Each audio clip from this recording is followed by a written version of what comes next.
Mesdames, Messieurs les chefs de cour et de juridiction, Mesdames, Messieurs et chers amis, je me réjouis de votre présence au cours de cette journée qui est consacrée à la coopération technique internationale et qui est organisée pour la première fois au sein de notre ministère de la Justice. Je ne peux malheureusement pas être parmi vous aujourd'hui parce que je dois accompagner le président de la République qui est en visite dans le territoire du Calaisis et je ne serai donc malheureusement pas présente à vos côtés. Malgré tout, j'ai souhaité vous dire quelques mots pour vous présenter les grands axes de l'action internationale du ministère et pour apporter le témoignage de mon intérêt extrêmement soutenu par rapport à la politique que nous pouvons conduire en ce domaine. Je ne saurais en effet trop souligner la nécessité primordiale pour le ministère de la Justice de mener une réflexion globale sur son action européenne et internationale. Nous devons en effet tout à la fois dégager des priorités qui soient claires, mais également des priorités qui soient fortes et lisibles, inscrites au cœur des chantiers de la justice que j'ai présentés hier. Nous devons également veiller à l'exercice cohérent de notre expertise dans les nombreux pays où nous sommes présents et nous devons enfin développer des synergies avec nos partenaires. Vous le savez, mesdames et messieurs, le gouvernement s'est fortement engagé en faveur d'un nouveau souffle pour l'influence française dans le monde. Ainsi, dans sa déclaration qui a conclu sa visite en République populaire de Chine la semaine dernière, le chef de l'État a souligné toute l'importance des infrastructures de coopération que constituent le droit et la finance dans l'intérêt de la croissance économique et de meilleures relations bilatérales. Dans un contexte mondial de concurrence des normes, mais aussi, il faut bien le reconnaître, d'un certain recul de la francophonie et de la domination de la common law au sein des juridictions internationales, il est crucial que l'ensemble des acteurs du droit et de la justice œuvrent ensemble en faveur d'une véritable influence française par le droit et de ce fait au service du renforcement de notre attractivité économique. Par ailleurs, aujourd'hui, l'international devient, c'est un fait incontestable, un paramètre incontournable pour toutes les juridictions, spécialisées ou non. Plus de 50% des procédures civiles et pénales comporteraient ainsi un élément d'extranéité. En outre, les menaces transversales, globales, que sont le terrorisme, la criminalité organisée, la traite des êtres humains et notamment celle des migrants, la cybercriminalité, posent de nouveaux défis à la fois aux systèmes de justice nationaux, mais aussi à la justice pénale internationale. Pour y répondre, la délégation aux affaires européennes et internationales de notre ministère de la Justice a élaboré, en lien étroit avec les autres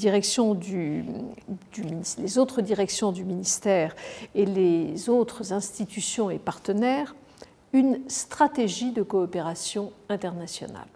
Cette stratégie de coopération internationale, je l'appuie pleinement et j'ai demandé à la DAEI de la mettre en œuvre. Celle-ci s'appuie sur des objectifs, des priorités thématiques ou géographiques et un ensemble d'acteurs. Permettez-moi dans un premier temps de dire quelques mots sur les objectifs que porte cette stratégie internationale. Nos actions de coopération doivent tout d'abord privilégier les finalités opérationnelles et notamment faciliter l'entraide pénale et civile. Il s'agit ainsi d'aider certains pays à se doter de systèmes juridiques opérationnels, respectueux de l'état de droit, efficaces également, pour les rendre aptes à répondre de manière satisfaisante à nos demandes d'entraide judiciaire. Ainsi, nous aidons le ministère de la Justice du Mali, et c'est un exemple, à se doter d'un bureau de l'entraide pénale internationale permettant le suivi et la bonne exécution des demandes d'entraide. Nous devons également poursuivre la consolidation de la présence et de l'influence du droit français, comme l'illustre l'ensemble de nos actions menées en Chine ou bien en Asie centrale. Enfin, nous nous attacherons à défendre les valeurs et principes fondamentaux du système juridique français. Ainsi que l'a rappelé le président de la République dans son discours aux ambassadeurs le 29 août dernier, l'influence française doit nécessairement être articulée autour des valeurs et idéaux qui sont notre bien commun, au premier rang desquels figurent la justice et les libertés fondamentales. Nombreux sont ainsi les pays qui souhaitent, lors d'une période de transition politique, moderniser leur système judiciaire et tendre vers un État démocratique. Et il apparaît que ces pays sont particulièrement intéressés par le modèle français. La coopération juridique est, dès lors, un puissant vecteur de diffusion des valeurs promues par la France, fondées sur le respect des droits de l'homme et l'état de droit, mais de diffusion également des principes qui caractérisent et qui organisent son système juridique. Ces principes, mesdames et messieurs, vous sont parfaitement connus, mais il n'est jamais superflu de les rappeler, même devant un auditoire averti et convaincu.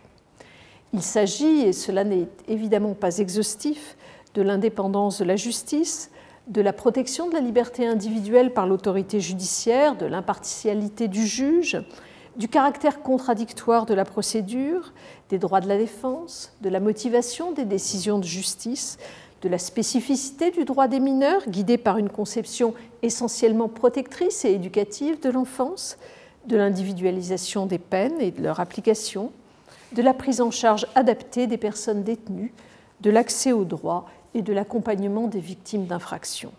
Bien d'autres points pourraient d'ailleurs être relevés qui caractérisent notre système juridique.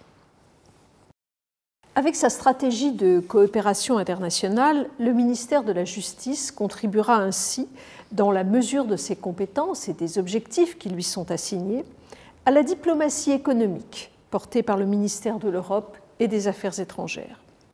La construction de systèmes juridiques et judiciaires efficaces permet en effet aux acteurs économiques internationaux d'exercer leurs activités dans un cadre normatif qui leur est favorable.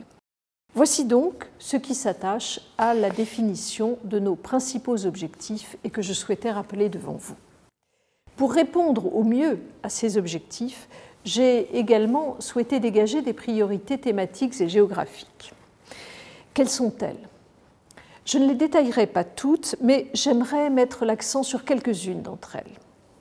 La lutte contre le terrorisme constitue une priorité de mon action au sein de ce ministère.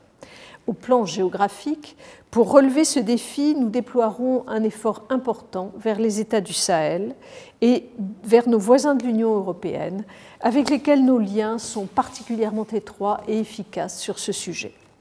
C'est d'ailleurs dans cette perspective qu'à l'issue de leur rencontre du 16 octobre 2017, les premiers ministres belges et français ont annoncé leur souhait de mettre en place une quadripartite des ministres de la justice belge, français, espagnol et marocain. Cette instance de dialogue de haut niveau accentuera ainsi notre capacité à lutter contre le terrorisme islamiste. Dans la même perspective, un poste de magistrat de liaison français en Belgique à forte coloration antiterroriste a été créé au mois de juin 2016. À cette même fin, j'ai également décidé de créer un second poste de magistrat de liaison en Afrique de l'Ouest, basé en Côte d'Ivoire. Il sera affecté prioritairement à la lutte contre le terrorisme et le trafic de migrants, et ce poste sera pourvu dès le mois de mars 2018. Ensuite, je ne vous surprendrai pas, mesdames et messieurs, en rangeant au nombre de nos priorités thématiques exposées par notre stratégie internationale, celles qui sont portées par les chantiers de la justice et qui s'attachent notamment à la transformation numérique, à l'amélioration du fonctionnement quotidien de la justice, au renforcement du sens et de l'efficacité des peines.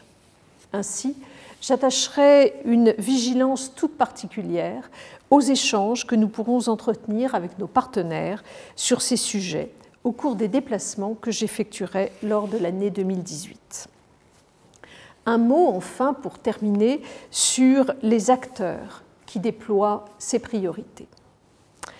Le GIP Justice et Coopération Internationale, opérateur du ministère, est un acteur essentiel de notre coopération technique. C'est lui qui, en premier lieu, mettra en œuvre les orientations stratégiques que j'ai énoncées. Son rôle est d'autant plus important que je tiens absolument à ce que le ministère de la Justice conserve un opérateur autonome, compte tenu de la sensibilité des domaines dans lesquels nous intervenons. Cette position privilégiée n'est toutefois pas antinomique avec le développement fructueux de notre coopération avec Expertise France. La complémentarité de nos opérateurs et la définition de meilleures synergies sont incontournables et je les soutiendrai pleinement. Mais la coopération juridique est également mise en œuvre par un grand nombre d'autres acteurs. Je pense bien sûr au personnel des ministères, des juridictions, des organes de formation judiciaire, mais aussi à l'ensemble des professions du droit.